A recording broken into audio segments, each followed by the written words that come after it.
కూడా నాని పాల్కి వాళ్ళ ఏం రాశారు బుక్స్ చాలా ఎక్కువగా చదువుతుంటాను ఇలాంటివన్నీ కూడా.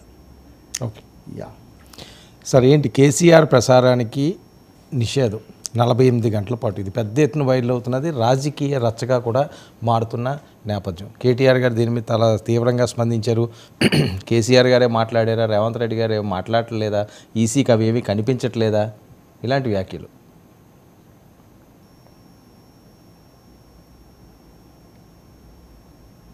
యా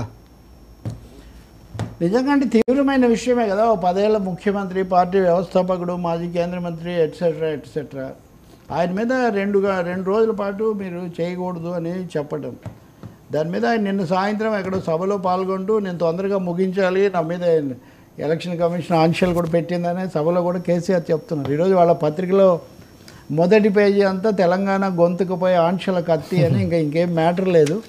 ఆ జనంలో కేసీఆర్ ఉన్న బొమ్మ అది మాత్రమే వాళ్ళు పెట్టారు. కేటీఆర్ అందరు కూడా తెలంగాణ నాయకుడి నేత మీద బిడ్డ మీద ఇదంతా పెట్టడం ఏంటి అన్న పద్ధతిలో.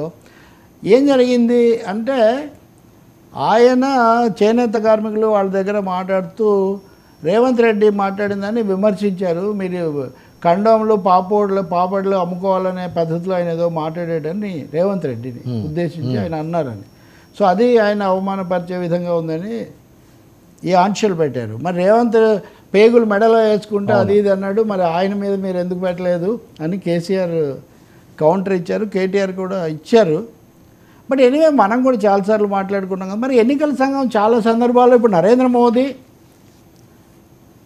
రాముడికి వీళ్ళందరూ వ్యతిరేకమన్నా, ముస్లిం రిజర్వ్కు ఆస్తులను ఇస్తారన్నా, వీటన్నిటి మీద అన్ని ప్రతిపక్షాలు నోటీస్ ఇచ్చాయి. ఎన్నికల సంఘం మోదీ గారికి నోటీస్ ఇవ్వలేదు సార్, నడ్డాకి ఇచ్చిందండి.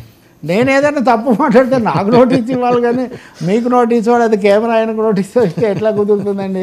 కాబట్టి ఎన్నికల సంఘం మీద ఇప్పటికే కొన్ని ఆరోపణలు ఉన్నాయి.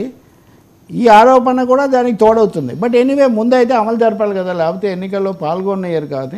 ఇంకోటి అనిపిస్తుంది, నిన్న కూడా హైదరాబాదులో సీట్లో అమిత్ షా వచ్చాడు, మాధవీలత కొంపెల్ల మాధవీలత ప్రచారం కోసం. ఇంకా ఆమె ఎలా మాట్లాడతారో, ఆమె ఆవేశం ఉద్వేగం అవన్నీ మనకు తెలుసు కదా. ఇంకా చివరికి అది ఏ స్థాయికి పోయిందంటే అమిత్ షా మైక్ తీసుకొని తనే మాట్లాడాడు. ఆమె అమిత్ షా కూడా మైక్ ఇవ్వట్లేదు, అంత జోష్లో ఉంది ఆమె. నాకు ఇవ్వు వెళ్ళిపోవాలి అని అడిగి. అంటే మరి వాళ్ళెవరి మీద ఎప్పుడేమీ పెట్టలేదు. కేసీఆర్ ఉపయోగించిన భాషలో కొంచెం కేసీఆర్ కూడా ఇప్పుడు రేవంత్ కేసీఆర్ ఇద్దరు కూడా నీకంటే నేనేం తక్కువ కాదు, ఒకరిని మించి ఒకరు తిట్టుకోవడం అనే ఒక ప్రక్రియలు అయితే ఉన్నారు. రెండో వైపు నుంచి ఏం జరుగుతుంది, ఇంకో మాట కూడా చెప్పొచ్చు మనం. రేవంత్ రెడ్డికి ఇప్పటికే ఫేక్ వీడియో కేసులో నోటీస్ ఇచ్చారు. అవును, ఢిల్లీ రమ్మని ఇప్పుడు జరుగుతుంది అన్నమాట. జరుగుతుంది, వాళ్ళు అరెస్ట్ చేయకముందే వీళ్ళు అరెస్ట్ చేయటం. కాబట్టి ఒక విధంగా ముఖ్యమంత్రిని నిజంగా ఎక్కడో ఎవరో ఫేక్ వీడియో చేస్తే ముఖ్యమంత్రికి వెంటనే నోటీస్ ఇవ్వడం ఏంటంటే రేవంత్ రెడ్డి చేస్తున్నట్టుగా వీళ్ళ దగ్గర ఏమైనా ఆధారాలు ఉన్నాయా?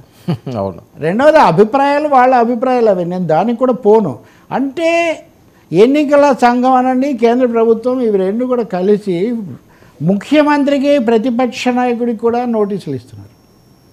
వీళ్ళలో వైరాల వల్ల ఒకరినొకరు అనుకోవచ్చు, కానీ ఇద్దరికి నోటీసులు ఇచ్చి మధ్యలో మిగిలింది ఎవరు, ఇద్దరి మధ్య మూడోవాడికి లాభం అని బీజేపీ ప్రయోజనాల కోసం ఇవన్నీ జరుగుతున్నట్టుగా సందేహం కలుగుతుంది ఖచ్చితంగా.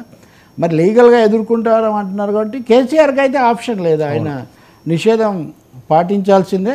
ఇంకోటి చంద్రబాబు నాయుడుకి ఇచ్చారు, జగన్మోహన్ రెడ్డికి ఇచ్చారు, పవన్ కళ్యాణ్ కూడా నిషేధం అంటూ లేదు, నిషేధం లేదు, వాళ్ళకు నోటీస్ ఇచ్చారు. నిజంగా సంజాయిషి తీసుకున్న తర్వాత ఇవ్వడం సమంజసం ఎవరికైనా. అదే సరే, ఇవన్నీ రేపు ఓట్ బ్యాంక్ మీద ఏమైనా ప్రభావం చూపిస్తాయా ఏంటి, కావాలని చేస్తున్నారనో సింపతి అనో ఇదేమైనా డెవలప్ అవుతుందంటారా?